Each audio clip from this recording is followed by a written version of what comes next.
नमस्कार, मैं हूं स्वतंत्र जैन। पत्रकार टीवी के कैपिटल टॉक शो में आपका स्वागत है। आज हम बात कर रहे हैं टॉय इंडस्ट्री के ऊपर। जैसा कि आप जानते हैं कि प्रधानमंत्री मोदी ने अपने आत्मनिर्भर भारत योजना का एक अहम अंग बनाया है टॉय इंडस्ट्री को। उनका कहना है कि खिलौना ऐसे होना चाहिए जो भारत के लोगों के लिए हो, भारत के लोगों के द्वारा हो और भारत के लोगों के ने बनाए हों। तो टॉय ऐसे हों जो भारत अपनी जिसमें अपनी संस्कृति भी बसती हो।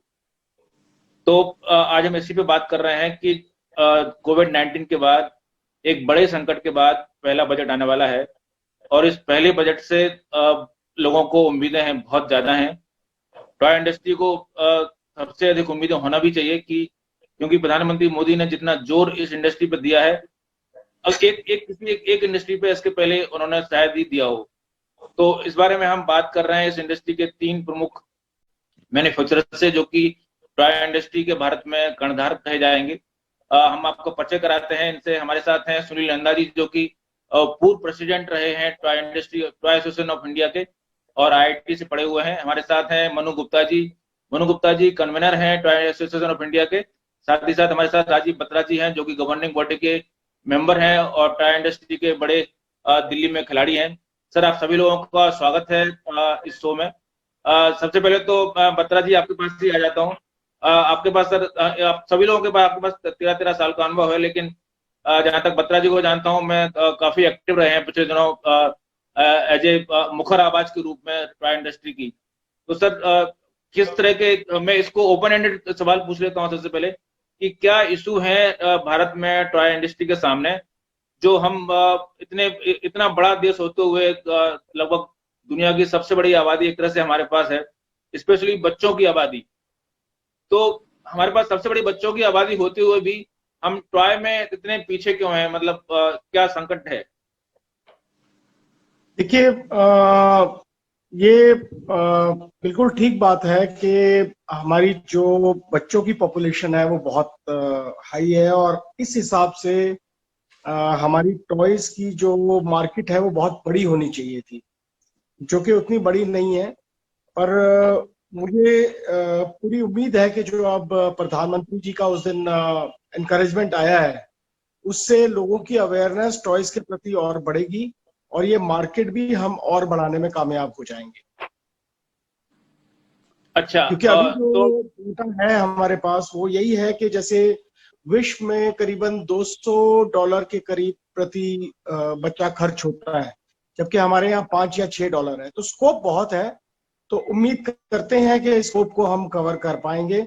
उसमें अब बेहतरीन खिलौने हमारे यहाँ बन रहे हैं, तो जैसे जैसे क्वालिटी भी हमारी इंप्रूव हो रही है, तो मुझे पूरी उम्मीद है कि हम कैचअप कर पाएंगे ग्लोबल इंडस्ट्री को। नन्ना जी, आप इस इंडस्ट्री के प्रेसिडेंट भी रहे हैं टॉय एसोसिएशन ऑफ इंडिया के। तो मैं आपसे जानना चाहता हूं कि भारत में आखिर केंद्रीय इशू कहाँ पे ठहरता है? क्योंकि ये मतलब एक तो होता है कि जनरल इशू है, जनरल समस्या है कि सारी इंडस्ट्री में भारत में समस्या है, तो सब इसमें भी है। क्या टॉय इंडस्ट्री की अपनी कुछ समस्या अलग से है क्या? अपनी अलग से समस्या, मैं तो यही कहूंगा कि आपने ठीक फरमाया। जैसे बाकी इंडस्ट्री और जिस तरह की हमारी जीडीपी है, जिस तरह की हमारी इकोनॉमी है, मान लीजिए हमारी इकोनॉमी 2.7 ट्रिलियन की है, तो उसके हिसाब से अगर आप इकोनॉमी की साइज के हिसाब से देखोगे तो वो रेशो लगभग लगभग सिमिलर सी ही है। और जो अंडर डेवलप्ड कंट्री का स्टेटस है उसके हिसाब से तो ठीक है। आई मीन, जैसे जैसे सारी चीजें इंप्रूव होंगी वैसे वैसे ये भी इंप्रूव होगी। अल्टीमेटली आप देखिए तो टॉयज जो है वो रिफ्लेक्शन है हमारी सोसाइटी की, वो हमारी इकोनॉमिक स्ट्रेंथ, हमारी जो लिविंग स्टैंडर्ड्स हैं, जो हमारे लाइफ स्टाइल्स हैं, हमारा जो पर कैपिटा जीडीपी है, उसके साथ ही तो रिफ्लेक्शन है ना उसका। अब अगर विकसित मुल्कों की बात करते हैं, यूरोप की बात करते हैं और अमेरिका की बात करते हैं, तो लगभग लगभग सबकी तो वहां पे जो सी है पर कैपिटा जीडीपी वो $50,000 के करीब है और हमारी कितनी है, $1,400 की है। तो 1400 से अगर आप 50,000, 60,000, $70,000 की बात करेंगे तो नेचुरली उनका बजट जो सा है हर चीज के ऊपर ही ज्यादा हो जाएगा। नहीं, लेकिन चाइना सर, चाइना मतलब सबसे बड़ा प्लेयर। मनु जी, आपके पास आ जाता हूँ कि चाइना कोई वजह नहीं है कि चाइना सबसे बड़ा प्लेयर दुनिया में बन जाए टॉय इंडस्ट्री का। अल्टीमेटली उसने कुछ खास प्रयास किए होंगे। ऐसा नहीं है कि जो है ना वो अपनी आबादी की वजह से जो है ना इतना बड़ा प्लेयर बना हो या अपनी टेक्नोलॉजी की वजह से बना हो, कुछ ना कुछ उसने विशेष प्रयास किए होंगे इस दिशा में, इसको मार्केट को ध्यान रखते हुए। तो वो प्रयास कौन से हैं जो आपको आपकी नजर में है? नमस्कार स्वतंत्र जी। देखिए, भारत की इंडस्ट्री कहाँ चाइना से डिफरेंट है, उसका एक रीजन अगर आपको पॉइंट करना है तो वो है उद्योग की खंडित प्रकृति, fragmentation of the Indian toy industry. China में जो विकास हुआ है वो क्लस्टर बेस्ड मॉडल पे हुआ है। चाइना में 14 फुल्ली डेवलप्ड टॉय क्लस्टर्स हैं जहां पे उद्योग का बुनियादी ढांचा बना हुआ है, जहां पे आपको ऋण पूंजी पर्याप्त मात्रा में उपलब्ध है, जहां पे आपको श्रम के लिए कौशल विकास की जो आवश्यकता है वो वहीं पे डिजाइन सेंटर के रूप में, स्किलिंग सेंटर के रूप में उपलब्ध है। तो भारत में अगर एक रीजन को आप पॉइंट करना चाहेंगे, that is fragmentation of toy industry. कोई भी खिलौना क्लस्टर का, मॉडर्न टॉय क्लस्टर का भारत में ना होना एक सबसे बड़ा रीजन है। ओके, तो आपको क्या लगता है, बत्रा जी आपके पास आ जाते हैं कि भारत को क्या प्रयास करना चाहिए? अगर कल सबसे बड़ा कोई प्रयास करना हो तो कौन सी कमी है? बजट की कमी है या इंसेंटिव की कमी है या माहौल की कमी है या डिमांड की कमी है? किस तरह की कमी आप देखते हैं? देखिए, मेरे हिसाब से तो एक नेशनल प्लान लगभग 2000 में भी पहले बना था, तो अब उसको बिल्कुल प्लान को लेके आना चाहिए। हालांकि जो मोदी जी ने विजन अपना देखा है कि हर मिनिस्ट्री लगी हुई है टॉय इंडस्ट्री की हेल्प करने के लिए, मेरे ख्याल से जो नेशनल टॉय जो हमारा प्लान है वो एग्जीक्यूट होना चाहिए, प्रॉपरली ले डाउन होना चाहिए। उससे हमारे को बहुत बड़ा बूस्ट मिलेगा। और मैं समझता हूँ कि नहीं, तो आपने कहा कि पहले से प्लान बना हुआ है, उसमें क्या कमियां हैं? 2000 में सोचा गया था, कंसीव किया गया था, और उसमें उस समय कंसीव तो किया गया था। अब जो नया प्लान आया है इसमें सारी मिनिस्ट्रीज इन्वॉल्व होंगी, हर सेक्रेटरी, हर लेवल पे इन्वॉल्वमेंट है कि इसको प्लान को एग्जीक्यूट किया जाए। तो इसमें एक और जो मैं समझता हूँ जो हेल्प करेगी हमारे को, वो ये हो सकता है कि प्रोडक्शन लिंक्ड इंसेंटिव भी जैसे मैन्युफैक्चरर्स को दिए जाएं, ताकि हम अपनी उत्पादन हमारा बढ़े, हमारा उससे जो हमारे को प्रॉफिट्स जो है वो हमारे को इंक्रीज हो और इंसेंटिव मिले इंडस्ट्री के लिए। वो एक बड़ा अच्छा आइडिया है। 4 से 6% के करीब अगर हमें मिल जाता है तो वो बहुत एडवांटेज होगा हमारे लिए। इंसेंटिव से आपका आशा क्या है? मैं समझता हूँ कि रैशनलाइजेशन की जरूरत है। जैसे इंडस्ट्री के अंदर 12% में भी है कुछ आइटम, कुछ 18 में भी है, और खासतौर पे जो इलेक्ट्रॉनिक कंपोनेंट्स हैं जिसमें लगते हैं, आज की डेट में जो टॉयज आ रही हैं, अगर हमें ग्लोबल प्रतिस्पर्धा में एक्टिव रहना है तो हमें अच्छे खिलौने बनाने पड़ेंगे जो ज्यादा अट्रैक्टिव हो। तो उनमें कहीं ना कहीं इलेक्ट्रॉनिक कंपोनेंट्स आ जाते हैं टॉयज के अंदर। तो वो जीएसटी स्लैब अगर उनका 18 हो जाता है तो वो एक डिसइंसेंटिव होता है।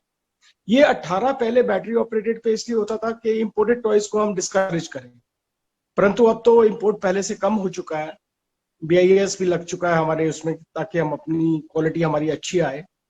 तो मैं समझता हूँ ये इक्वेट कर देना चाहिए, ये जो इलेक्ट्रॉनिक टॉयज और नॉन इलेक्ट्रॉनिक टॉयज पे जो डिफरेंस था।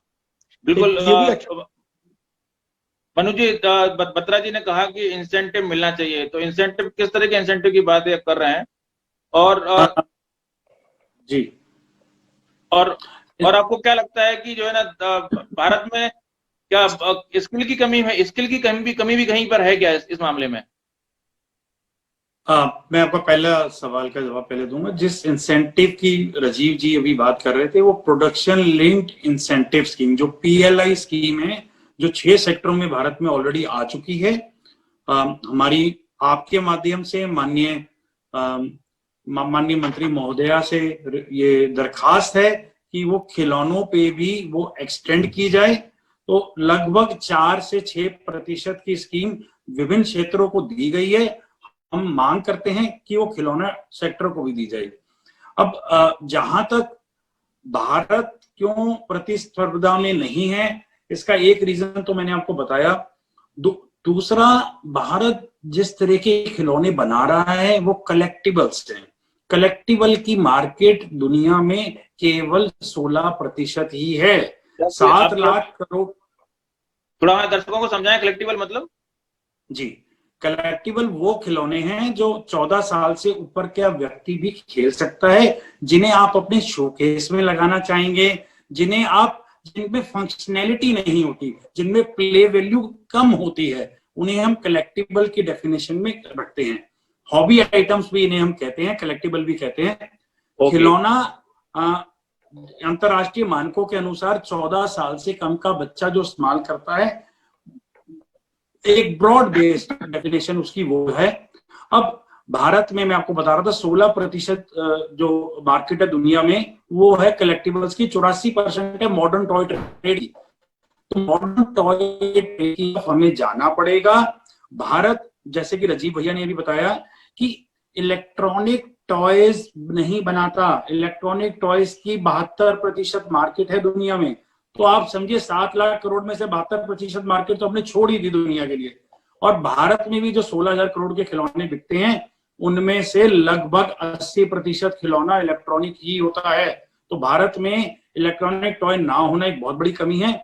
इसके पीछे जो आपका सवाल था कि स्किल की कमी, ये एक मेन रीजन है। हमें स्किलिंग भी करनी पड़ेगी, रीस्किलिंग भी करनी पड़ेगी और एग्जिस्टिंग वर्कफोर्स की अपस्किलिंग भी करनी पड़ेगी। तो स्किल की कमी एक मेन रीजन है कि जो हम ये इलेक्ट्रॉनिक टॉयज नहीं बना पा रहे। तो फिर से हम आते हैं सुनील नंदा जी के। नंदा जी, आप आईटी से पढ़े हैं, तो आपको क्या लगता है, क्या जिस तरह से आईटी में अलग अलग ट्रेड की शिक्षा दी जाती है, तो क्या इस तरह का कोई ट्रेड अलग से हो सकता है क्या, कि बच्चों के खिलौने के इंजीनियर इस तरह से हों कि बच्चों को खिलौने कैसे बनाएं, उनको कैसे उनको कंसीव करें, कंसेप्चुलाइज करें, इस तरह का पूरा एक अलग से डिपार्टमेंट हो सकता है क्या, और उससे कुछ हेल्प मिलेगी क्या?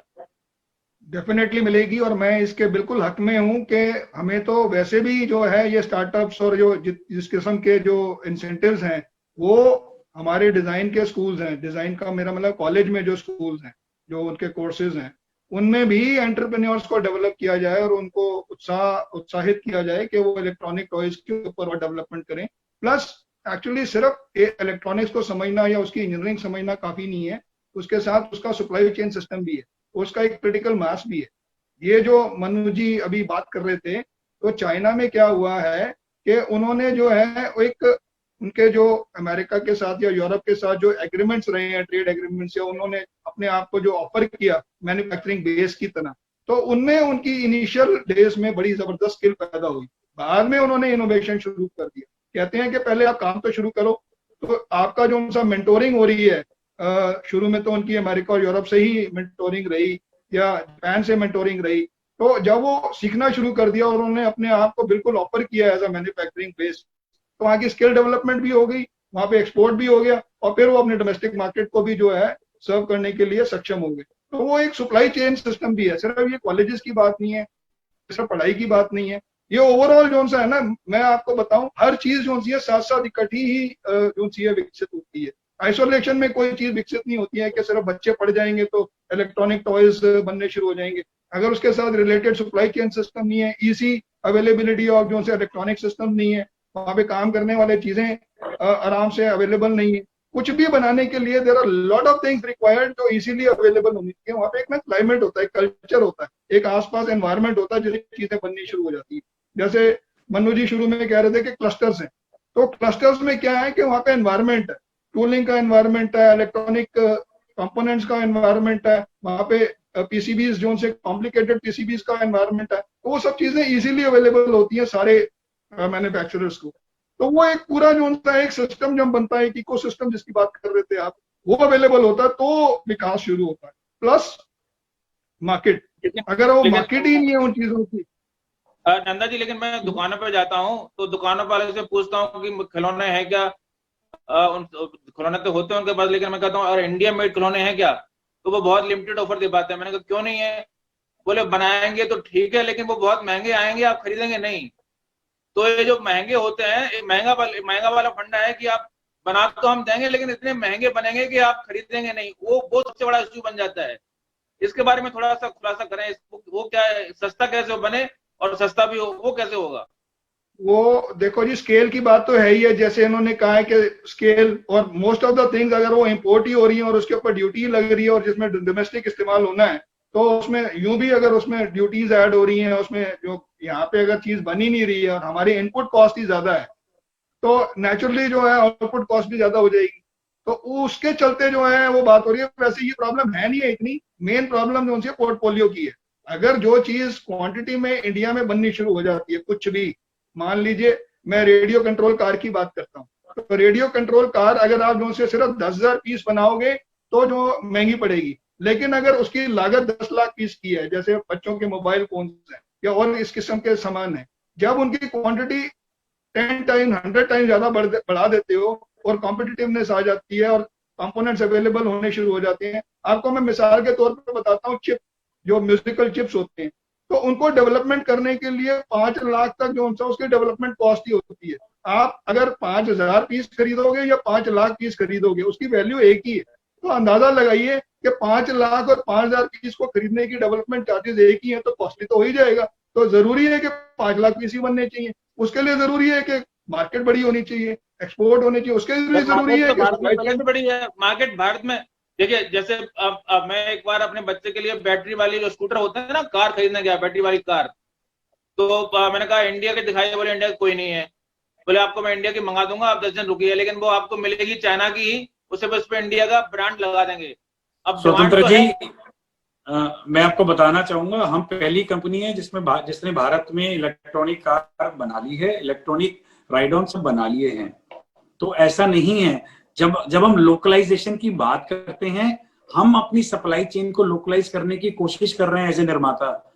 एक रिटेलर का भी उतना ही दायित्व है कि वो भी खिलौना भारत में भले खिलौनों को अपने शेल्फ में जगह दे, और एक क्रेता जो एंड कस्टमर है उसका भी उतना ही बड़ा दायित्व है कि वो भारत में बड़े खिलौनों को मांगे, जैसे कि आप मांग रहे हैं। तो ये पूरा का पूरा जब नेशनलिटी का थीम एक निर्माता से लेके, एक विक्रेता से लेके एक क्रेता तक आएगा, तभी आप इसमें चेंज देखेंगे। बहुत सारी चीजें भारत में बननी शुरू हो गई हैं। सर, मैं रोकना चाहूंगा आपको। कोई वजह नहीं है सर कि रिटेलर को अगर उसको मार्जिन मिलता हो, अगर उसको मार्जिन मिल रहा हो, तो वो इंडियन टॉय नहीं बेचेगा। उसको मार्जिन, जहां मार्जिन मिलेगा, एक दुकानदार के रूप में आप सोचिए कि उसको जो ना, अगर चाइनीज माल पे 20,000 रुपया खर्च करना पड़ रहा है और 20,000 में उसको 2,000 मार्जिन मिल रहा है, उसकी लागत भी ब्लॉक कम हो रही है और उसको मार्जिन भी ज्यादा मिल रहा है, मतलब उसकी हर तरह से फायदा है, उसका पैसा भी नहीं फंस रहा है और उसको फायदा भी ज्यादा हो रहा है। अब आपका माल 30,000 में आएगा और उसमें मार्जिन भी कम मिलेगा, तो फिर वो क्यों बेचेगा? देखिए, सिर्फ मार्जिन, आप बिल्कुल ठीक कह रहे हैं, लेकिन मार्जिन इकलौता रीजन नहीं है। खिलौना एक ऐसी आइटम है जो बच्चों के अटेंशन स्पेन से डील करता है। बच्चा किसी भी खिलौने से कुछ दिन या कुछ हफ्ते में बोर हो जाता है। तो इसमें एक बहुत बड़ा जो फैक्टर है, बाइंग फैक्टर है, दैट इज द रेंज। एक रेंज होनी चाहिए, एक समूह होना चाहिए जिसमें से खिलौना चूज हो सके। तो एज ए क्रेता मुझे वो समूह चाहिए। तो एज ए विक्रेता, एज ए रिटेलर, मेरे पास वो क्रिटिकल मास, वो 400-500 आइटमों की रेंज होनी चाहिए। मार्जिन तो भारत की आइटम्स में ज्यादा मिलेगा ही मिलेगा। इनफैक्ट मैं आपको बताना भी चाहूंगा कि भारत की टॉप 5 खिलौना कंपनी दुनिया की टॉप ब्रांड्स के लिए खिलौना बनाती हैं। वो भारत में अपना खिलौना नहीं बेचती। और ये भी आपको इंफॉर्मेशन देना चाहूंगा कि भारत की जो भारत में नहीं बेचती, भारत में नहीं बेचती टॉप 5 कंपनी, और वो बनाती है, भारत में बनाती है। जी, इंटरनेशनल ब्रांड्स के लिए बनाती हैं। ये खुशी की बात है। मैं आपको जो दूसरी बात बताने जा रहा हूं कि भारत का जो प्राइस है उनका, वो चाइना से भी 10 से 15% कम है। तो ऐसा नहीं है कि हम प्राइस में स्टैंड नहीं करते, ऐसा नहीं है हम प्ले वैल्यू में स्टैंड नहीं करते। What we are lacking is that critical mass, जो सुनील नड्डा जी अभी रेफर कर रहे थे। एक बार एक नहीं, 10 नहीं, 100 नहीं, 1000 लोग आ जाएंगे, सब 4 प्रोडक्ट बनाएंगे, तो आप देखेंगे इतने बड़ा रेंज होगा कि एक रिटेलर उसमें से चूज कर सके। नहीं, critical mass in terms of demand की बात कर रहे हैं आप, या critical mass in terms of production? Critical mass in terms of demand तो एस्टेब्लिश है, 16,000 करोड़ की खुदरा वैल्यू पे मार्केट एस्टेब्लिश है। So that has been protected by the new BIS law. तो वो critical mass in terms of sale available है। Critical mass in terms of items that we are going to produce, देखिए खिलौना मैं फिर बता रहा हूँ, चाइना से लगभग 2 लाख SKU आता है भारत में। अगर भारत को अगर अपनी खिलौना इंडस्ट्री को बचाना है तो 20,000 SKU तो बनाना ही पड़ेगा 2 सालों में। तभी तो एक खिलौने का रूप, वैरायटी, वैरायटी तो बहुत बहुत बड़ी वैरायटी चाइना बना रहा है वैश्विक बाजार के लिए। भारत में भी बहुत वैरायटी आ रही है। हमारे लिए इंपॉर्टेंट है कि उस वैरायटी को कवर करे। और बहुत मैं तो इसके बियॉन्ड भी जाता हूँ। नेशनल एक्शन प्लान की भी राजीव जी बात कर रहे थे, मैंने भी अपनी भारत सरकार को प्रेजेंटेशन दी थी। उसमें मैं जो कहता हूं कि कुछ क्रिटिकल आइटम्स हैं, कुछ क्रिटिकल प्राइस पॉइंट्स पे 28, 30, 40 आइटम की सीरीज है। RC कार की सुनील नंदा जी बात कर रहे थे, आपने राइड ऑन कार की बात करी। ये 2 सेगमेंट है, ऐसे 30-32 सेगमेंट है। अगर हम उन्हें रोक लें और उनमें 10-10 वेरिएंट्स बना लें तो आप देखेंगे इंपोर्ट सब्स्टिट्यूशन बड़ी जल्दी हो रहा है। भारत में खिलौना बड़ी जल्दी से इस्टेब्लिश होने जा रहा है। हमारे लिए जरूरी है कि एक एक मैन्युफैक्चरिंग ग्रुप एक एक आइटम के क्लस्टर को उठा उसके सारे प्राइस पॉइंट्स बना दे। तो that is very critical for the industry to grow. जी जी बताएं। हाँ स्वतंत्र जी, मैं एक चीज ये कहना चाहूंगा, आपने इंपोर्ट सब्स्टिट्यूशन की बात करी मनोज जी ने। मैं आपको एक बात बताऊं, 2006 में हम ईबू मार्केट में घूम रहे थे चाइना में, तो हमें कुछ प्रोडक्ट्स वहां पे नजर आए। हमने कहा इतने सुंदर प्रोडक्ट्स क्यों बनते हैं भाई यहाँ पे, हमारे यहाँ क्यों नहीं बनते। तो उसकी जब गहराई में हम गए तो हमें लगा कि जो इंफ्रास्ट्रक्चर, जो मोल्ड्स, जो सिस्टम्स अगर हम वहां पे पैसा लगाएं और बढ़िया क्वालिटी में डेवलप करें तो हम कॉम्पिटिटिव होंगे। उसके बाद हमने वहां यहाँ आके वो डेवलप किए और आपको मैं खुशी हो रही है मुझे बताते हुए कि जो जो प्रोडक्ट्स हमने बनाए उनका इंपोर्ट लगभग 0 हो गया चाइना से। और ऐसा नहीं है कि हिंदुस्तानी नहीं कर सकते, केवल ये है कि हमें सही एरियाज पे इन्वेस्टमेंट करना पड़ता है। और मैं ये समझता हूँ ये पूरा एक एवोल्यूशन का प्रोसेस है। पहले हम सिंप्लीफाइड टॉय से शुरू हुए, अब हम कॉम्प्लेक्स और इलेक्ट्रॉनिक टॉयज पे आ रहे हैं। तो this is a part of the process. और मैं इसमें ये भी चाहूंगा गवर्नमेंट से ये भी मदद मिलनी चाहिए कि जो हम पार्ट्स इंपोर्ट करते हैं उसमें हमारे को मदद होनी चाहिए। मतलब उसमें इंपोर्ट ड्यूटीज कम हो, GST कम हो, ताकि हम लोग और अच्छे बेहतर खिलौने यहाँ पे बना सकें। जो पार्ट्स, इलेक्ट्रॉनिक पार्ट्स यहाँ अभी नहीं बनते हैं, फ्यूचर में बने, अच्छी बात है। तो बत्रा जी ने कहा कि कुछ पार्ट्स ऐसे हैं जो यहाँ नहीं बनते हैं, तो वो पार्ट्स बने उसमें मतलब कमी कहाँ है? आपने कहा डिमांड है, जैसे मनोज जी ने बताया डिमांड है। आपने कहा कि जो है ना हमारे पास स्किल भी है, तो फिर कमी कहाँ पे आ रही है? मुझसे पूछ रहे जी जी या नहीं, ऐसा है। देखिए ये इलेक्ट्रॉनिक कंपोनेंट्स हैं, उसका स्केल तो और भी बड़ा है। एक्चुअली वो उनकी यूसेज जो सी है मल्टीपल है, जैसे मोटर्स हो गई, DC मोटर्स हो गई, सेंसर्स हो गए, और इस तरह के तमाम किस्म के जो सामान है जो इलेक्ट्रॉनिक्स में। तो सर स्केल में कमी कहाँ है? आप स्केल भारत के लिए बनाइए, विदेश के लिए बनाइए, तो आप अपनी स्केल तो आपको बढ़ाना है। कोई गवर्नमेंट थोड़ी आपसे कहेगी डंडा मार के कि स्केल बढ़ाओ। टॉय इंडस्ट्री के परव्यू से बाहर है। This has to be taken up by electronic people.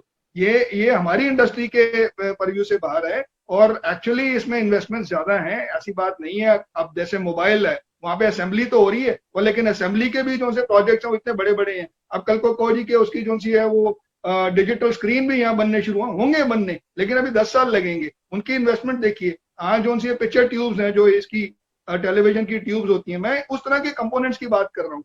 उसमें आप जरा थोड़ा सा अंदाजा लगाइए कि वहां एक एक चीज, जैसे एक छोटी सी चीज है पुल बैक, जो पुल बैक कार में पुल बैक लगता है। बात तो मैं समझ नहीं पा रहा हूँ मनोज जी, आपको भी जो भी बताए कि हमारे परव्यू से बाहर एक मतलब क्या हुआ? ये तो दायरा तो आपने तय कर लिया ना अपना, कि हमारा परव्यू इतना है, हमारा परव्यू इतना है। अपने परव्यू में आप ले आइए, तो आपको कोई रोकेगा थोड़ी कि आपके परव्यू में नहीं है। जी मैं यहाँ पे कैपेबिलिटीज पे सवाल बिल्कुल नहीं है। हम भारत में उस तरह की PCB भी बनाते हैं, इलेक्ट्रॉनिक कंपोनेंट भी बनाते हैं जो PSLV में लगते हैं, जो चंद्रयान में लगे। It is about the cost. You have to be specific to the industry sir. आप टॉयज, मैंने आपको बताया, बड़ा कम अटेंशन स्पैन होता है, बड़े क्रिटिकल प्राइस पॉइंट्स होते हैं। तो हमें जो PCB चाहिए, जो इलेक्ट्रॉनिक कंपोनेंट चाहिए, उनकी एक पर्टिकुलर प्राइस पॉइंट पे भी चाहिए, क्योंकि हमें पीएसएलवी में लगने वाला पीसीबी नहीं चाहिए। वो बेस्ट है दुनिया में, हम जानते हैं, पर उसकी ड्यूरेबिलिटी बहुत ज्यादा है, उसकी कॉस्ट भी बहुत ज्यादा है, उसका साइज भी बहुत ज्यादा है। तो बहुत सारी चीजें इंडस्ट्री की स्पेसिफिक होती हैं, हम अपना दायरा तय नहीं कर रहे। ये जो एंसिलरी इंडस्ट्री है ये ऑटोमेटिकली ग्रो करती है, ये धीरे धीरे करेगी। जब राजीव भैया कहते हैं कि आप प्राइस कम करें, मैं तो और बुनियादी बात करता हूं, मैं कहता हूं आप पहले लॉ को क्लियर करें। प्राइस तो आपने कस्टम ड्यूटी तो पहले ही डिफाइन कर रखी है, क्लॉज 9 में 5% रहेगी, पर क्या आप भारत में वो इलेक्ट्रॉनिक पार्ट मंगा सकते हैं? और अगर नहीं मंगा सकते तो भारत में आप इलेक्ट्रॉनिक टॉयज बनाने का सपना छोड़ दीजिए। ये सवाल हम बहुत जगह रेज कर चुके हैं, आपके माध्यम से भी हम सरकारी तंत्र को ये रिक्वेस्ट करते हैं, प्लीज हमें पता चले कि जो क्रिटिकल टॉय पार्ट्स हैं जिनकी भारत में उस प्राइस रेंज पे जिस पे हमें जरूरत है, अवेलेबिलिटी नहीं है, क्या वो भारत में इंपोर्ट हो सकते हैं, और क्या वो एक सस्ते ड्यूटी स्ट्रक्चर जो भारत की गवर्नमेंट ने अनुमोदित कर रखा है उस पे हो सकते हैं। चलिए, तो हमारी चर्चा बड़े निर्णायक मोड़ पर पहुंच चुकी है कि भारत की जो नीतियां हैं उसमें भी वो कहीं ना कहीं वो बाधा है। और प्रधानमंत्री मोदी जब वोकल फॉर लोकल की बात करते हैं तो उनका मतलब साफ है कि वो इस मुद्दे को छूना चाहते हैं, टॉय इंडस्ट्री को छूना चाहते हैं। तो इस मुद्दे पर हम चर्चा करेंगे एक ब्रेक के बाद। रुकते हैं ब्रेक के लिए, आप कहीं मत जाइए, मिलते हैं ब्रेक के बाद। नमस्कार।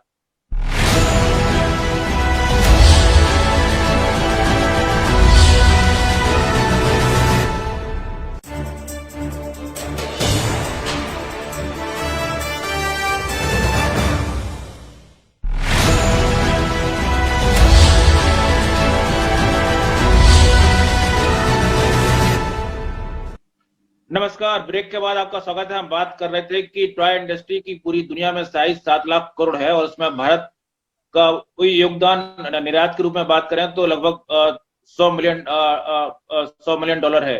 अगर मैं सही हूं, आप लोग सही करिए अगर मैं गलत, मेरे आंकड़े गलत हो सकते हैं।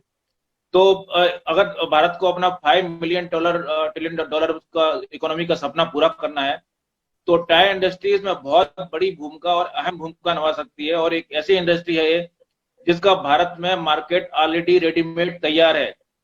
मतलब आपके पास मार्केट भी है, बनाने वाले भी हैं, सरकार भी ऐसी है जो उसको इंसेंटिव देना चाहती है, जो उसको बढ़ावा देना चाहती है। फिर अड़चन क्या है, बजट भी आने वाला है।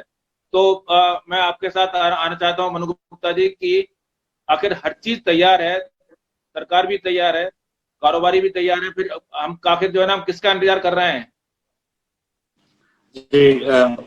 पहले तो 238 मिलियन का हमने एक्सपोर्ट किया था 2019-20 में। शायद आप जो 152 मिलियन की फिगर कह रहे थे वो उससे पिछले साल हमने एक्सपोर्ट किया था। मार्केट तैयार है, हम भी तैयार हैं। जरूरत है नीति निर्धारण की, जरूरत है इंडस्ट्री को दिशा देने की मैक्रो और माइक्रो के रूप में। अगर आप मेरे से मैं इंडस्ट्री स्पेसिफिक सिर्फ 5 चीजें आपको बताऊंगा जो हमें वैश्विक स्तर पे स्थापित करने में सहायक होंगी। मैं इनको बैंक का नाम देता हूं। पहला है लैंड बैंक, जो plug and play ready infrastructure मिलना चाहिए। दूसरा मैं इसको कहता हूं जो स्पेसिफिक टू टॉय इंडस्ट्री है, डिजाइन बैंक।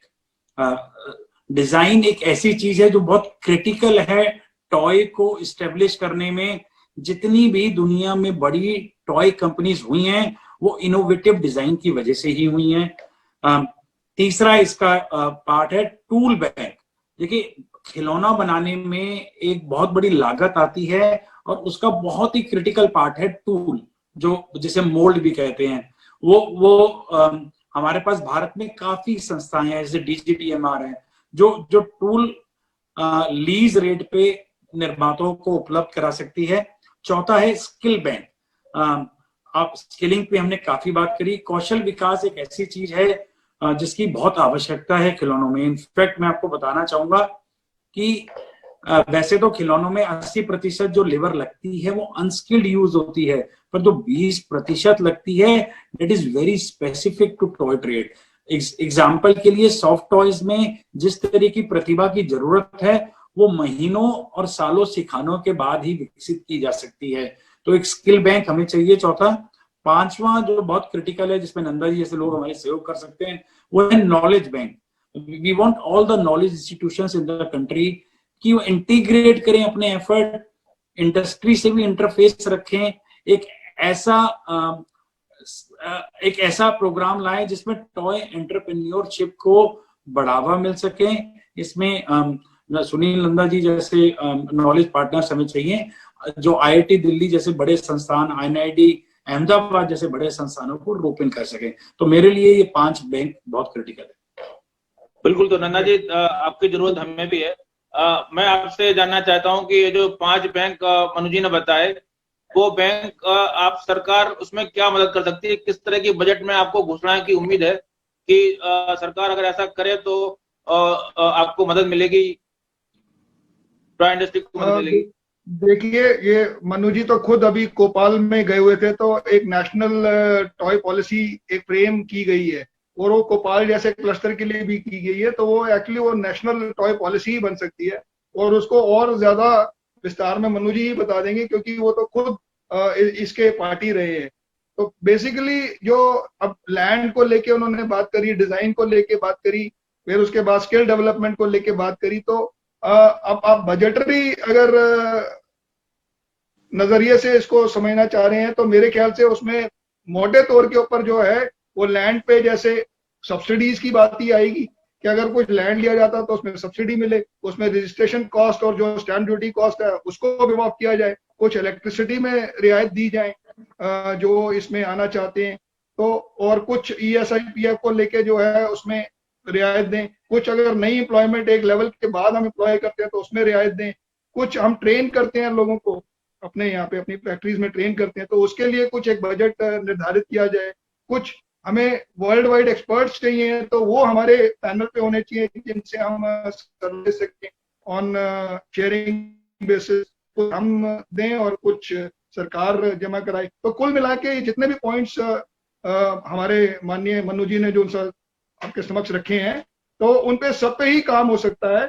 और मैं आपको बताऊं, बजट में क्या चाहिए? बजट में आपको सरकार से काइंड में चाहिए हेल्प या कैश में चाहिए हेल्प या आपको जो है ना इकोसिस्टम में हेल्प चाहिए? क्या चाहिए सरकार को बजट से? मैं सिर्फ दो बड़ी चीजें कहना चाहूंगा। देखिए, उत्पादन से जुड़ी प्रोत्साहन योजना, जिसे आप PLI स्कीम, जिसकी हम पहले भी डिस्कशन कर चुके हैं, नंबर 1 वो टॉय सेक्टर पे एक्सटेंड होनी बहुत जरूरी है।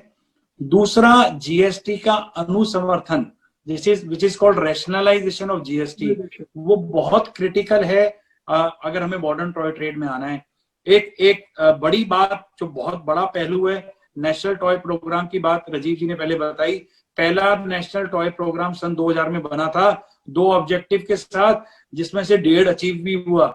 दूसरे नेशनल टॉय प्रोग्राम की आवश्यकता है, जो माली मदद, कैपिटल सब्सिडी की हम बात कर रहे हैं, वो भी उसी का पार्ट होगा जो राष्ट्रीय खिलौना नीति की आवश्यकता है। एक कोपल में केवल नीति आ जाने से, एक जेवर में नीति आ जाने से, एक इंदौर में नीति आ जाने से शायद खिलौना इंडस्ट्री ग्रो ना ही करे। एग्जिस्टिंग यूनिट्स को अगर बेनिफिट चाहिए तो we need a national toy player policy. So these are the 3 things जो हमें डायरेक्टली बजट से चाहिए।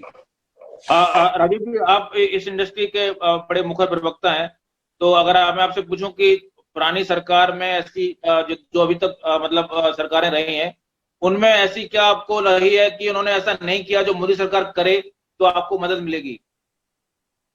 देखिए, मोदी सरकार ने तो गजब ही कर दिया। जो प्रधानमंत्री जी ने मन की बात पे जो टॉयज के ऊपर बोला, पहली बात तो अवेयरनेस हुई, हम लोगों को बड़ा फक्र हुआ। हमारी इंडस्ट्री के बारे में किसी ने तो सोचा कि तो हमें बड़ा अच्छा लगा जो प्रधानमंत्री जी ने प्रोत्साहन दिया हमारी इंडस्ट्री को। तो अब हम इसको आगे कैरी फॉरवर्ड, उन्होंने सपना दिखाया है, हम चाहते हैं कि पूरा उसको आगे तक लेके जाए। देखिए आज की डेट में चाइना जो है ग्लोबल एक्सपोर्टर है काफी चीजों का और टॉयज का भी, तो हमारे अंदर भी क्षमता है कि हम क्यों नहीं हो सकते। देखिए, हमारे पास, हिंदुस्तान के पास सबसे बड़ी बात यह है कि एक पॉपुलेशन है जो स्केल को अचीव करने की एबिलिटी है चाइना में, वो इंडिया में भी है, वो हमारे पास इनहेरेंटली प्रेजेंट है। हम सर हम उस सपने को आगे तो छोटे छोटे देश हैं, वियतनाम श्रीलंका हमसे आगे हैं। मतलब पॉलिसी आपने वियतनाम की बात करी स्वतंत्र जी। वियतनाम सिर्फ एक एफटीए से ग्लोबल व्यापार में स्थापित हुआ। 2011 तक वियतनाम में केवल 16 मिलियन टन था।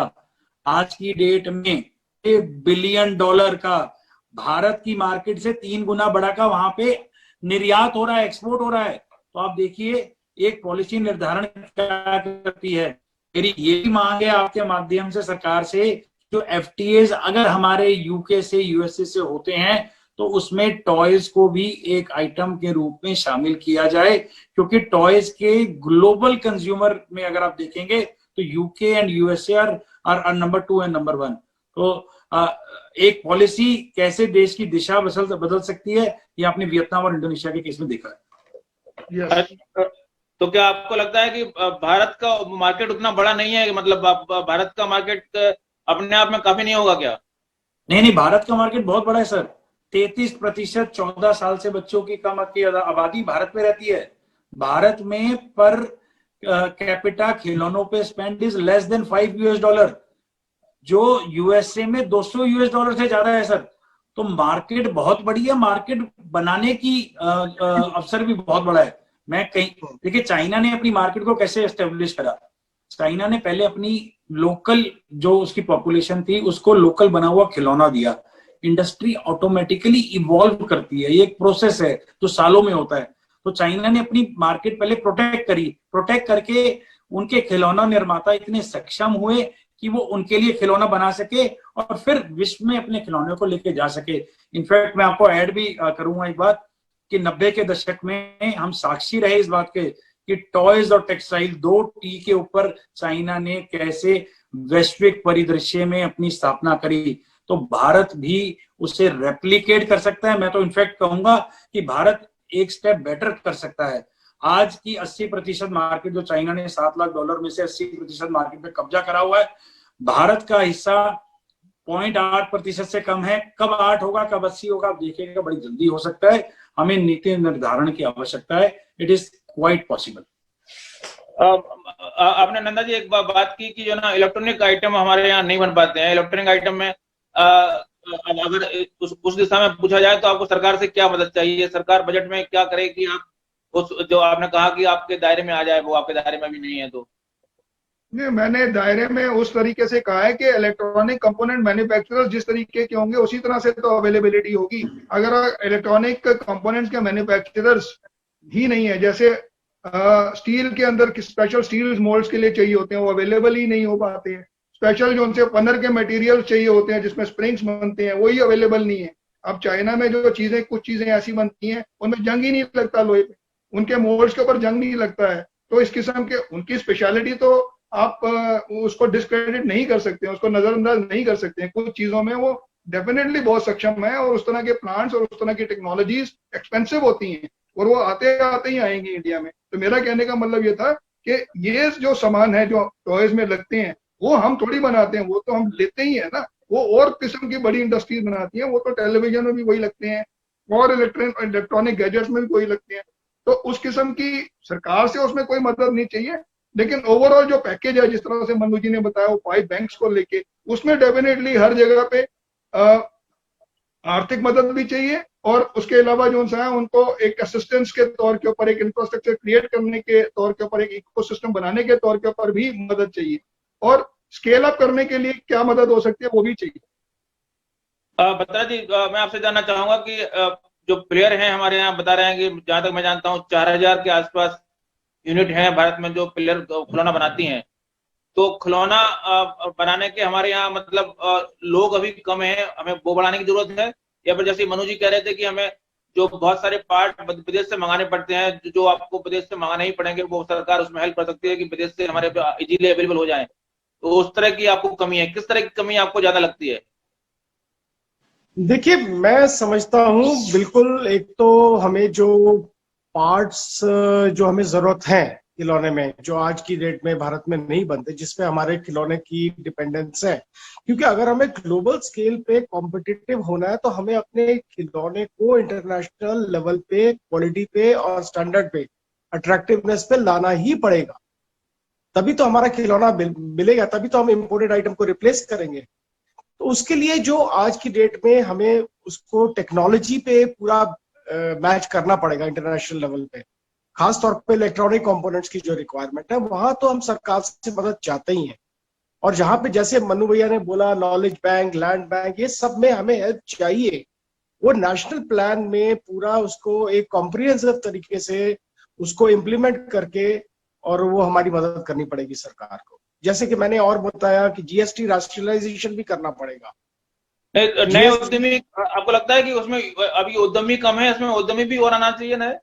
उद्यमी तो जब अपॉर्चुनिटी मिलेगी और अट्रैक्टिवनेस दिखाई देगी, उसमें प्रोत्साहन मिलेगा, इंडस्ट्री बढ़ेगी, तो अपने आप आएगा।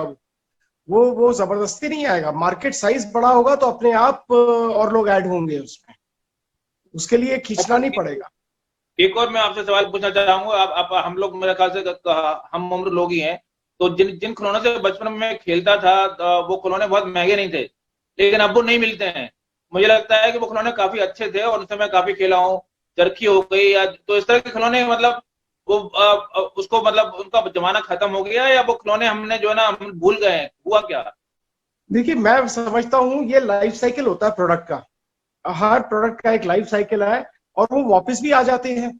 और मैं ये भी समझता हूँ कि खिलौनों को हमें अपनी कल्चर से भी लिंक करना चाहिए। आगे जो हमारे मैन्युफैक्चरर्स हैं, कई चीजें हैं जो हमारी इंडियन कल्चर की रिमाइंडर्स होती है, स्पेसिफिक होती हैं।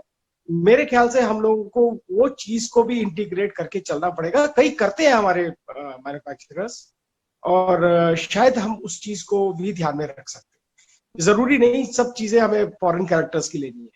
इंडियन जो कल्चर है उसके ऊपर भी हम बेस कर सकते हैं अपने प्रोडक्ट्स को। मनु जी, लेकिन भारत का मार्केट काफी कॉस्ट सेंसिटिव है, आप इस बात को मानते ही होंगे। तो कॉस्ट के मामले में चाइना हमको बहुत पीछे छोड़ जाता है कि चाइना के खिलौने बहुत सस्ते पड़ते हैं। तो अगर बजट के बारे में बात करें कि बजट में ऐसा क्या हो कि हमारे खिलौने, जैसे आप इंपोर्ट ड्यूटी की बात करें या फिर आप क्वालिटी, जैसे भारत ने अभी क्वालिटी कंट्रोल का एक मानक स्थापित किया, तो इस तरह की किस तरह की मेजर हैं जो आप चाहते हैं कि हमारे खिलौने कम्पिटिटिव हो जाएं और प्रोडक्शन, उसका कॉस्ट भी कम हो? जहां तक खिलौनों पे इंपोर्ट ड्यूटी का सवाल है, तो 2020 के बजट में माननीय मंत्री महोदया ने उसे बढ़ा के 60% कर दिया था। यहाँ पे मैं आपको बताना चाहूंगा कि खिलौने बैंकॉक एग्रीमेंट के अंतर्गत आते हैं, तो उस पे बेसिक ड्यूटी पे लगभग 48% का डिस्काउंट है। तो जो इफेक्टिव ड्यूटी रेट है वो 32-33% है। तो खिलौनों पे इंपोर्ट ड्यूटी का निर्धारण पिछले साल कर दिया गया था। इस साल उससे आगे बढ़कर नीति बनानी पड़ेगी, निर्माताओं के लिए नीति बनानी पड़ेगी, इंपोर्ट सब्स्टिट्यूशन के लिए नीति बनानी पड़ेगी। जो हमारे इंपोर्टर भाई बहुत बड़ी संख्या में अब चाइना से या किसी और देश से खिलौना नहीं बना पा रहे, उनको सिस्टम में अब्सॉर्ब करने की, जिस तरह से नंदा जी ने बताया कि मोबाइल का उत्पादन भारत में असेंबलिंग से शुरू हुआ, तो भारत भी खिलौनों की दिशा में इस तरह से जा सकता है कि पहले असेंबलिंग करे और फिर इंडिजनाइजेशन ऑफ पार्ट्स हो और फिर वो पार्ट भारत में बने और फिर वो लोकलाइज हो जाए सप्लाई चेन। तो ये धीरे धीरे बैकवर्ड इंटीग्रेशन का पार्ट है। तो हमें जो एग्जिस्टिंग प्लेयर है उनको भी अब्सॉर्ब करना पड़ेगा मार्केट में। बजट से हमारी यही अपेक्षा है कि किसी भी तरह से माली मदद अगर मिल जाए तो बहुत बढ़िया है, नहीं तो कम से कम एक नीतिगत रूप से एक ऊपर से ऐसी दिशा मिले जिससे हम खिलौनों की इंडस्ट्री की दशा सुधार सके। माली मदद से आपका क्या मतलब है? मतलब किस तरह की मदद चाहिए? मैं पहले भी बताया, प्रोडक्शन लिंक्ड इंसेंटिव स्कीम एक माली मदद का हिस्सा होता है। इलेक्ट्रिसिटी जो एक मेजर कंपोनेंट है खिलौना उत्पादन में, उस पे सब्सिडी या उस पे कंसेशनल रेट ऑफ ड्यूटी, क्योंकि खिलौना एक ऐसी इंडस्ट्री है जहां पे एम्प्लॉयमेंट जनरेशन सबसे ज्यादा है।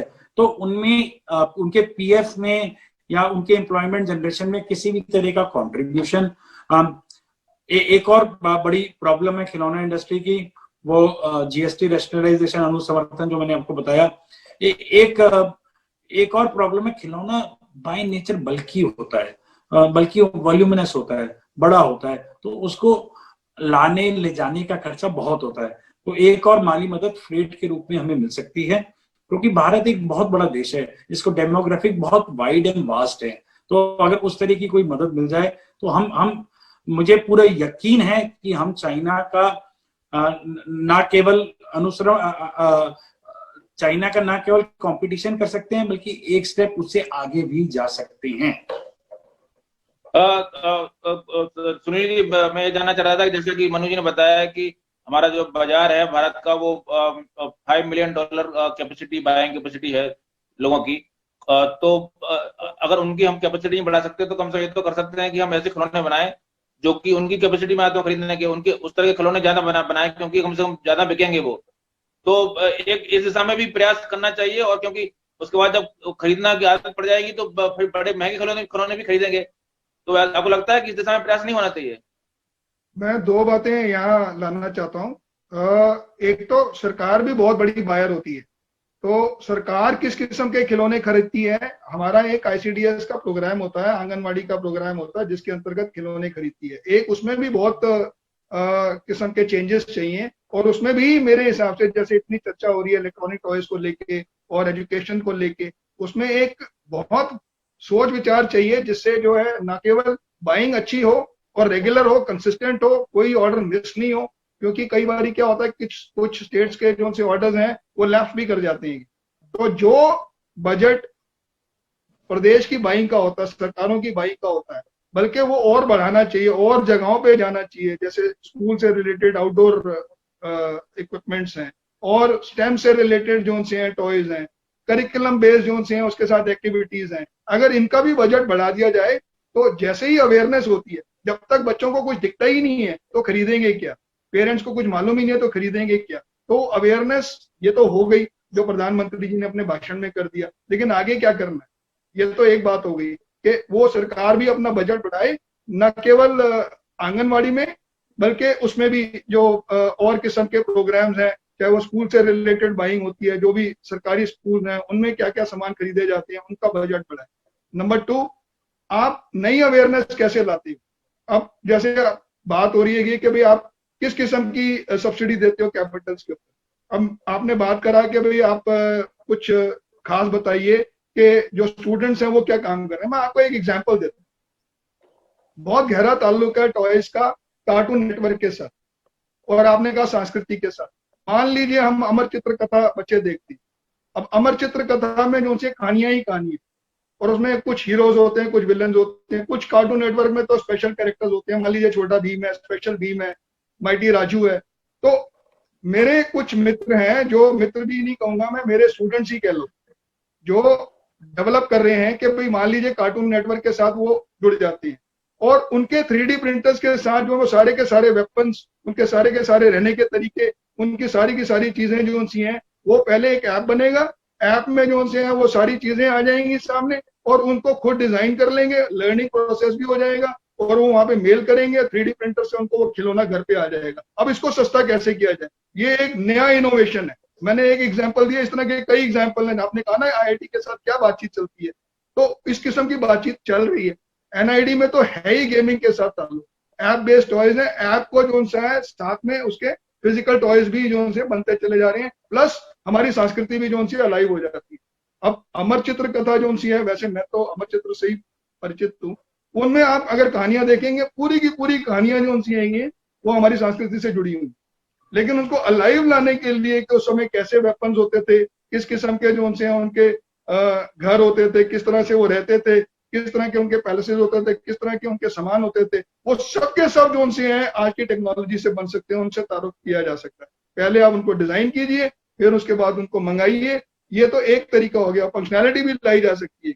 अगर एक बार इस दिशा में चले गए तो मेरे हिसाब से, जब मैं चर्चा कर रहा था अपने कुछ स्टूडेंट्स से जो मेरे से सलाह लेने के लिए आए हुए थे, तो इनके ऊपर चर्चा चल रही थी, तो ये मेरे ख्याल से और आगे चले जाएंगे। जिस तरह से मनु जी बता रहे हैं कि हम आगे जा सकते हैं, अगर हम कुछ करते हैं तो डेफिनेटली इनोवेटिव भी। लेकिन एक अच्छा इसमें क्या है, अब मान लीजिए हमें कलर्ड 3D प्रिंट चाहिए, तो वो कलर्ड 3D प्रिंटर्स, ये ऑर्डिनरी प्रिंटर्स की बात नहीं कर रहा, कलर 3D प्रिंटर्स चाहिए 50 लाख से लेके 1 करोड़ का हो सकता है। अब इन एंटरप्रेन्योर्स को उस तरह की कैपिटल सब्सिडी चाहिए जहाँ पे जो सा है उनको बहुत सस्ते दर के ऊपर, मे भी इंटरेस्ट फ्री के ऊपर ही जो सा उनको वो दिलवा दिया जाए कैसा भी करके, तो वो कुछ एक नई दिशा में जो सा आप शुरू हो जाते हो। तो हर एरिया में जो सा है टॉयज को लिया जा सकता है। वो उस तरह से ordinary run of the mill चीज नहीं है ये। आज की डेट में, आज के जीवन स्टाइल के हिसाब से जब आप सोचना शुरू करते हो तो हर एरिया में आप जो सा इसकी एंट्री ले सकती, मेरा मानना है सर। बिल्कुल आप पूरा कहना चाहूंगा इसमें। देखिए, मेरा ये मानना है कि जब आप कॉम्पिटिटिव इंटरनेशनल लेवल पे होना चाहते हो तो आपको अपनी एफिशिएंसी बढ़ानी पड़ती है, आपको अपनी कॉस्टिंग कम करनी पड़ती है, आपको अपनी क्वालिटी इंप्रूव करनी पड़ती है। वो एक बहुत बड़ा चैलेंज होता है मैन्युफैक्चरर के लिए। तो कॉस्टिंग, ये एफिशिएंसी बढ़ाने के लिए हमें जो टेक्नोलॉजी हम यूज करते हैं बनाने में, प्रोडक्शन प्रोसेसेस में, वो भी हमारी इंटरनेशनल लेवल की होनी चाहिए। जैसे कि जो ऑटोमेशन होनी चाहिए मैन्युफैक्चरिंग में, काफी हद तक कंपोनेंट्स में जो चीजें यूज हो रही हैं, जहां से मतलब हमारी क्वालिटी भी इंप्रूव हो और हमारी कॉस्टिंग भी कम आए, उस तरफ भी हम लोगों को मिल के एरियाज डिफाइन होने चाहिए जो कॉमन इंटरेस्ट के एरियाज हैं। जैसे महंगे कैपिटल लगती है इन्वेस्टमेंट, एक मैन्युफैक्चरर नहीं ले सकता, तो गवर्नमेंट ऐसे कॉमन एरियाज बना दे जिसको कई मैन्युफैक्चरर उठा सके। बट अल्टीमेटली आपकी क्वालिटी इंप्रूवमेंट आ जाती है। और मैं बाकी अपने मैन्युफैक्चरर से भी रिक्वेस्ट करूंगा कि अपना जो माइंडसेट है मैन्युफैक्चरिंग के मामले में, वो हमें बड़ा करना पड़ेगा, विजन बड़ा करना पड़ेगा हमें। We should be ready to invest more money into technology and towards improving processes, production processes. बिल्कुल। एक चीज मैं और ऐड करना चाह रहा हूँ कि एक कंसिस्टेंसी ऑफ प्राइसेस और रॉ मटेरियल भी बहुत बड़ा इशू हो गया हमारे मैन्युफैक्चरर्स के लिए। इसको एड्रेस करने के लिए क्या एक तरीका निकाला जा सकता है? हम तो बहुत कुछ फाइनेंशियल असिस्टेंस की बात कर रहे हैं, छोटी छोटी सब्सिडीज की बात कर रहे हैं, यहाँ तो 30-40% रॉ मटेरियल की प्राइसेस ही बढ़ जाती है। And then what do you do? और कई दफा तो जो बाहर से आता है वो कि जो ना इंडिया के raw material prices, for example steel के प्राइसेस 30-40% बढ़ गए हैं, रॉ मटेरियल पॉलीमर्स के रेट्स बढ़ गए हैं, इवन फैब्रिक्स के रेट बढ़ गए हैं to the tune of 30-40% and without justification. Justification होगी पेट्रोल और डीजल के रेट्स जो से हैं, in spite of the fact के बैरल के प्राइसेस जो से हैं वो कम है, $52 के करीब है। जब $140 होता था तब भी 80 रुपए पेट्रोल था, आज 52 का है तब भी 80 रुपए का। Some rationalisation regarding the raw material prices. Jaipur में 95 नहीं, मैं सर ये पूछना चाह रहा था कि जैसे टॉय की कई कैटेगरी हो सकती है। एक तो होता है कि जो ना हम जो कल्चरल टॉय हैं, जो कि हैंडीक्राफ्ट कुटीर उद्योग पे स्तर पर बनते हैं, लकड़ी के होते हैं, जिनसे बच्चे खेलते हैं, जैसे हम लोग भी खेलते आए हैं। एक है प्लास्टिक के टॉय, एक आप बताते हैं जो इलेक्ट्रॉनिक टॉय हैं, ठीक है। और एक जैसा कि अभी आप रेफर कर रहे थे कि कार्टून के कैरेक्टर बनते हैं। तो इस सब तरह के टॉय में भारत में सब तरह के टॉय में कमी है भारत में बनाने की, या तो पर्टिकुलर टॉय बनाने में स्पेशल रूप से मदद चाहिए आपको सरकार से, जो बजट में जिसको रेफर किया जाना चाहिए? जी, देखिए, भारत में जो मैकेनिकल टॉयज हैं, जिन्हें नॉन इलेक्ट्रॉनिक टॉयज भी कहा जाता है, उसकी एक स्टेब्लिश मैन्युफैक्चरिंग बेस है, एक रिकॉग्नाइज बेस है। सॉफ्ट टॉयज में भी एक रीजनेबल क्रिटिकल मास है, पर जैसा कि मैं पहले बता रहा था कि 84% खिलौना इलेक्ट्रॉनिक बिकता है, मॉडर्न टॉय बिकता है, उसके रिलेटेड आपको पॉलिसी बनानी पड़ेगी। तो दो बड़ी अच्छी बातें मुझे अभी नंदा जी ने याद दिलाई। एक, हर कंट्री में सबसे बड़ी बायर खिलौनों की खुद सरकार होती है, भारत में भी ऐसा ही है। तो ना केवल आईसीडीएस, जब कस्तूरी रंजन कमेटी ने 2019 में रिपोर्ट सबमिट करी, हमारी नई नेशनल एजुकेशन पॉलिसी 2020 में अडॉप्ट हुई है, उसमें खिलौनों को एज ए लर्निंग मैकेनिज्म माना गया है। तो खिलौनों के थ्रू टीचिंग की बात की गई है। तो जब पॉलिसी में बात की गई है तो भारत सरकार कोई ना कोई उस पर विकेंद्रीकरण करके कुछ इस तरह की नीति बनाए कि खिलौना, इंडिजीनियस खिलौना मैं कहूंगा, कि सोर्स करके बच्चों को उनकी शिक्षा में सहायक हो सके। दूसरी बहुत अच्छी बात जो आपने याद दिलाई वो है कॉमन फैसिलिटी सेंटर। देखिए बहुत सारी technology out of the reach of common manufacturer है और यहाँ पे 99.9% मैन्युफैक्चरर कॉमन ही है, माइक्रो और स्मॉल में ही है। तो उनके लिए एक सामान्य सुविधा केंद्र बनाना पड़ेगा जहां पे आप high technology, high capital incentive machines को उन्हें यूज करना सिखाएंगे, उनसे वो खिलौना बनाना सीखेगा, तो धीरे धीरे बैकवर्ड इंटीग्रेशन करके वो अपने यहाँ भी जब जरूरत होगी तो लगा सकेगा। तो ये दो और चीजें हैं जो बजट में मैं आपके माध्यम से सरकार से दरखास्त करता हूँ। बिल्कुल, अब जो है ना हमारे पास 5 मिनट बचे हुए हैं। मैं संक्षेप में आप लोगों से अगर जानना चाहूँ कि एक एक कमी क्या है, आपको अगर चाइना से तुलना करके देखें या वर्ल्ड से तुलना करके देखें तो भारत में एक एक कमी क्या है और बजट से आपकी एक एक अपेक्षा क्या है कि जिसके हम जो है ना एक ग्लोबल लेवल पे एक हम अपना कॉम्पिटिटिव लेवल हासिल कर लेंगे। मनु जी।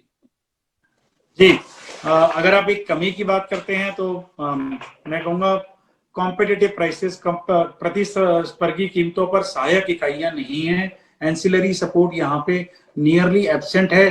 तो एक कांग्रेस फैसिलिटी, एक all in facility as a निर्माता हमें खुद ही लगानी पड़ती है, जिसमें बहुत सारी कैपिटल चली जाती है, पूंजी का निवेश हो जाता है। तो मैं चाहूंगा कि जो एक प्लग एंड प्ले इंफ्रास्ट्रक्चर मिले कि हमारा पूंजी पे जो निवेश हो वो टेक्नोलॉजी और मशीन्स पे ही रहे, वो जमीन पे ना आए। ये कमी भी है और ये नीति हमें अपने खिलौना मार्केट को स्टैब्लिश करने में सहायक भी होगी। जी बत्रा जी। मैं भी वही चीज कहना चाह रहा था। बेसिकली लैंड के ऊपर हमारे यहाँ बिजनेसेस में चाइना में और इंडिया में अगर बेसिक डिफरेंस देखा जाए तो एक बहुत बड़ा डिफरेंस होता है कि हमें यहाँ पे लैंड में बहुत पैसा इन्वेस्ट करना पड़ता है।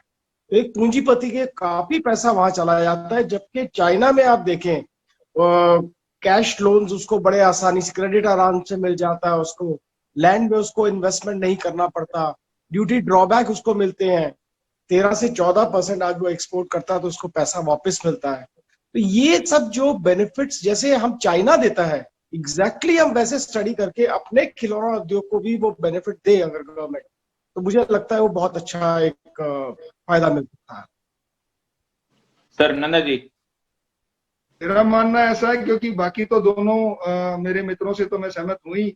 मुझे लगता है कि हमारे को काफी काम करना पड़ेगा इनोवेटिव टॉयज बनाने के लिए, और जो हमारे कॉलेजेस हैं जो उसमें जो डिजाइन स्कूल्स में हैं, जो इंजीनियरिंग में हैं, और उसमें अगर स्पेशल करिकुलम्स टॉय से रिलेटेड और आईटी बेस्ड टॉय से रिलेटेड या cartoons, apps, IT and tangible toys से रिलेटेड जो करिकुलम्स बनाए जाते हैं वो आज भी शुरू करते हैं तो 2 साल में उसके रिजल्ट आने शुरू हो जाएंगे, और वो जो वैल्यू एडिशन देगा जो जिस किस्म की, तो वो शायद हमारे कन्वेंशनल टॉयज भी नहीं देंगे।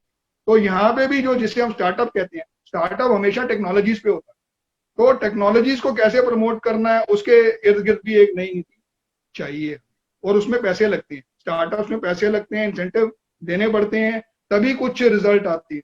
और प्लस एजुकेशन को लेके भी जो भी हमारी एजुकेशन पॉलिसी होती है, सबसे बड़ी बात तो ये है कि हमारी एजुकेशन में बजट बढ़ना चाहिए। जो हमारा बजट है उसमें जो एजुकेशन के ऊपर स्पेंडिंग है वो बढ़नी चाहिए, और उसमें भी जो है उससे रिलेटेड जो सामान खरीदा जाता है उसमें जो लर्निंग इक्विपमेंट है, चाहे वो क्लासरूम का डिजिटल टीचिंग इक्विपमेंट है, एक्टिविटीज का इक्विपमेंट है, रोबोटिक्स सिखाने का इक्विपमेंट है, स्टेम से रिलेटेड जो है एक्टिविटीज हैं उनको सिखाने का इक्विपमेंट है, उनका बजट भी बढ़ाया है। तो ये केवल हमें ही असिस्टेंस करने की बात नहीं है, आप कुछ सामानों के ऊपर खरीदने का बजट बढ़ा देते हो तो उसके पैसे हमें ऑटोमेटिकली आते। बिल्कुल।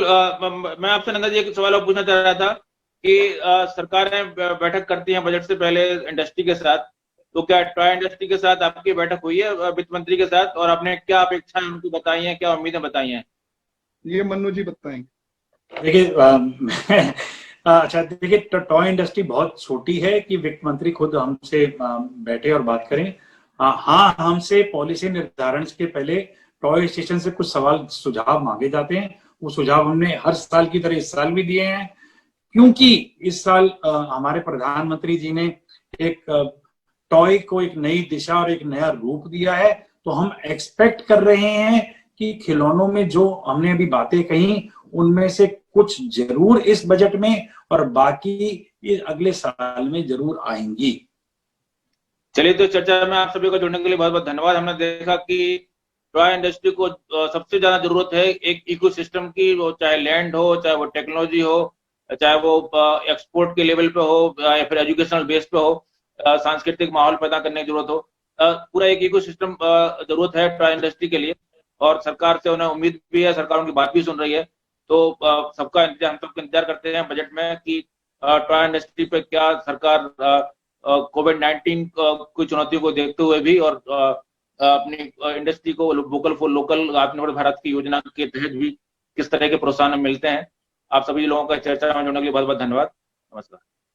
Thank you. नमस्कार।